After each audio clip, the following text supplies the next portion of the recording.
chitetezo tatithandize mwana yu wachepa nkhondo iyakula chodabwisa ndichoti m'manja mwa Malawi mipindi mikondo ndizocherachera koma olimbana ndi adani aliwo chepa opulumukaso angazachepe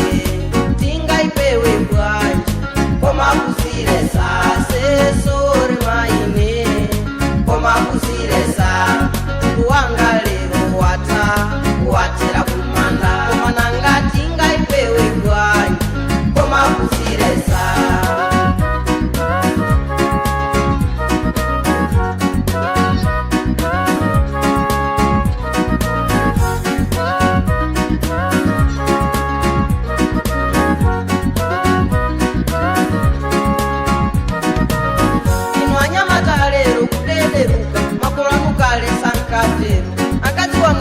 Kapena nkazi sikuwa mabanja utakwana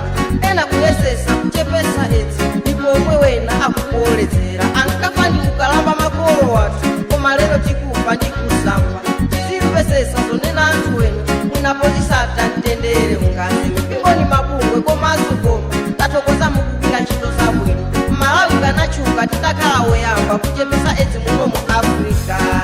tingaipewe bwanji koma kuzilesa sesore maine koma kuzilesa tukuwanga lero watera kumanda koma nanga tingaipewe bwanji koma kuzilesa.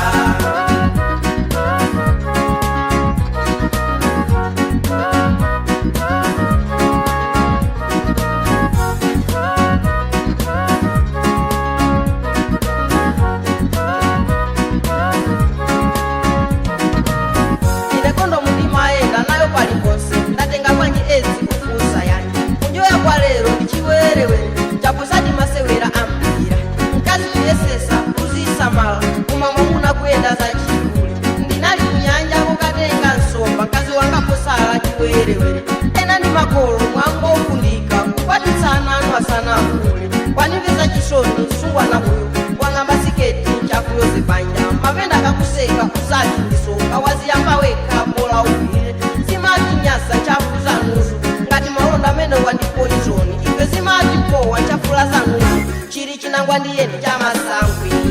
tingaipewe bwanji koma kuzilesa sesore maine koma kuzilesa